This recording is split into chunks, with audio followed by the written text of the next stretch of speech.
Please welcome Sanna. Hello there. Hey, Jacqueline Jax, what's going on? It's going good. Very, very good. Thank you. Even better now after your song. I enjoy your music so much. Awesome. Thank you. I appreciate that a lot. We all do. Tell me about Spectacle. Now, what's this song about? Oh, man, Spectacle. I was just when we wrote it, I was in a very strange period of time in my life where I'd just been for so many years dedicating all my time, all my energy, all my money to trying to make it in music that I felt like I had lost sight of everything else in the world. And Spectacle was about taking a step back and just saying, you know what, like, just because you're not number one on the top 40 Billboard charts doesn't mean your life doesn't have value, and it doesn't mean that there isn't beauty everywhere around you. And you got to stop and smell the roses and look at it and think about all the positive things you have in your life. And, you know, ironically, it turned into a single that a lot of people really like. So it kind of ended up helping our original goal anyway. So it's all good. That's Spectacle. I actually really like that story. That is so true. So many people pursue one thing that they think should be the goal and it makes you lose sight of all the things that are the most important or why you got started to begin with. That happens a lot on social media, actually, because it's such a time suck. And, you know, you never really know if what you should be driving for is actually what you need to be driving for, you know? Absolutely. I mean, in this day and age, you're just kind of throwing the kitchen sink out there at people. You're giving them all you've got, and you're trying to put your name in so many different places at the same time, and you're just hoping, waiting for that return. It can be all-encompassing.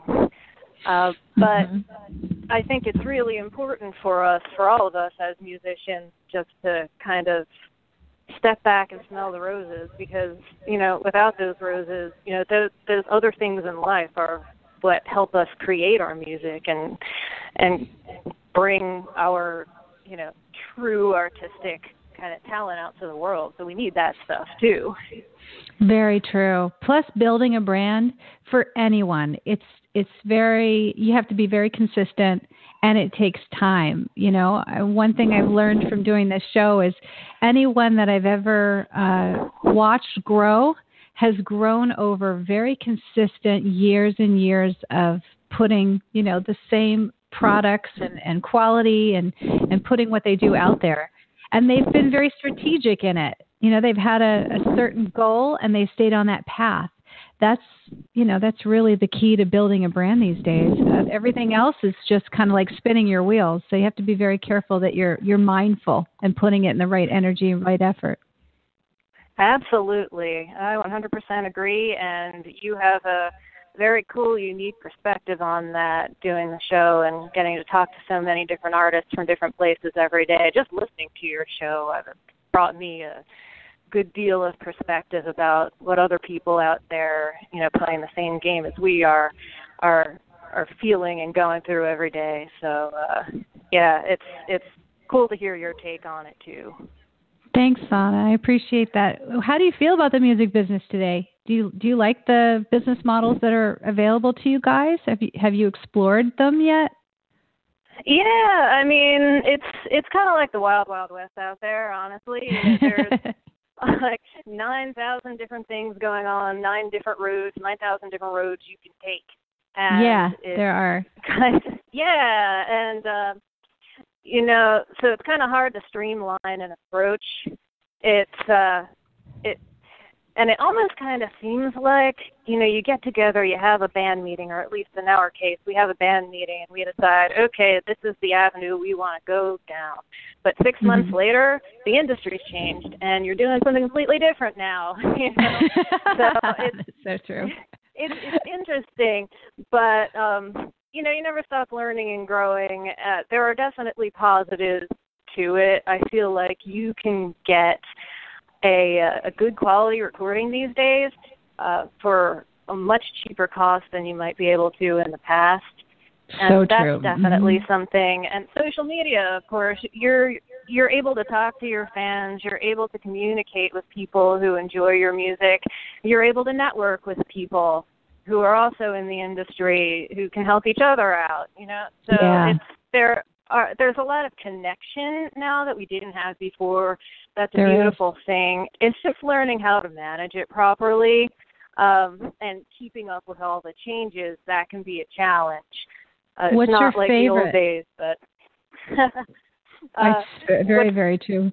But if you don't have somebody doing it for you, you got to do it yourself, and that can be tricky because there's a learning curve. Yeah, it really is. What's your favorite social media page? Oh, sorry. For me personally, I love Facebook just because it allows people to kind of interact in a personal way. You get messages from people, and you're able to put your music out there. As far as the band as a whole kind of sense goes, Reverb Nation's been great for us. There are a lot of music-driven pages out there that you can plop your music onto, SoundCloud and Bandcamp and all that stuff. And those can be very, very helpful to an artist. But personally, I kind of like that interaction. I feel I get a little bit more of that on, say, like a Facebook or a Twitter. And I get to put my own thoughts out there, which I don't know if anybody cares, but I at least like doing it. They do. How long have you guys been together making music as a band? Oh, wow. As a band, probably about, I'd say, 5.5 years now. We've all known each other for way longer than that. I mean, I met Rob, our bass player, when I was 17, and I met Adam a couple years later, our guitar player. But as a band collectively, about 5.5 years. And I think part of the reason we're able to continue and grow is because we are great friends, and we have a good understanding of and appreciation of what we all are about. Yeah, for sure, right? And you were going to tell me something about where your journey started. What was that? Was it something about what you've been through? Oh man, that was like 3 minutes ago. I kind of forget. The reason why I'm asking is I'm trying to figure out, maybe a little bit about where you guys came from and where you're going, because you've been together 5 years, so obviously you guys are sticking and you're doing well with the music. Now it's just a matter of figuring out, where you're going to take your music brand and how to kind of get that across, through, I would first, my first thing that I noticed from you guys is you need to get on board with some really cool images, because I think I don't feel that your logo and your images are contributing to the story that the songs actually have, because you spend so much time and energy on your music and doing that right, that the presentation side is the one that suffers for it. You know what I mean? I absolutely know what you mean, and it's so funny because when I was answering your questions and the pre-interview stuff, when we got to the part about the music industry these days, and my answer was kind of just what I said to you about everything being so DIY. One of the first things that popped into my head was graphics, because we don't have anybody in the band who's a great graphic artist, and it's just kind of it's something we do. We definitely need more images. It's everything's money though, because we can't really do it ourselves, and we got to go out and hire somebody to do it for us. Well, you've got a good start. You have a good start. You've got, the Airways logo is a great logo. I wouldn't change that. Although I can say that there are tons and tons of spaces out there like Fiverr that will come up with logos for bands and stuff for no money, and they do a great job at it. But I like what you guys have already got. The thing is that the photography, with all of the cell phones and things out there that I've experimented with, I take an awful lot of pictures myself, as well as working with photographers. But I've just kind of developed that feel for what I want to see, for my own stuff. And I would see who has the best, literally to start with, I would see who has the best camera phone and start learning to work with some of the apps, you know, and what they're doing out on Instagram, and start just getting some more like in the moment cool band photos for you guys, and then use different things like do black and whites, do, you know, some different filters that represent your band well, and just kind of like stay on it. You know what I mean? Get some different perspectives. With just a little bit of camera knowledge, you guys could get some great film before a photographer even gets a hold of you. And then maybe plan one good photo shoot, you know, a year or every 6 months. Right. No, that's a great idea. Yeah, we definitely, and you know, we take a ton of selfies too. We just have to get a little bit better with the, you know, like the apps to add wording and things like that on there. I'm so clueless about that stuff, but I will certainly send you the apps that I use so that you can have them. It's funny because you totally honed in on, I think, the one thing that, you know, because we're pretty good in the sense that each person in the band has something that they're, aside from music, that they're pretty good at, that they can the reins with and make happen. Yeah. But graphic arts is just that one thing that has always kind of been like the elephant in the room with us. So yeah, you honed in on that, and that's definitely going to cause us to you know, think a lot more about that. Yeah, just start. So thank you. Listen, nobody is good at this stuff in the beginning. Seriously, you just develop an eye for it and what you want to see. I like the picture that you sent me with, you know, where you're like doing the finger gun, and it's like little bit visually out of focus because you're focused in on your finger. I actually like that. I think those are effective pictures. They really are. Yeah. I think that they tell a story.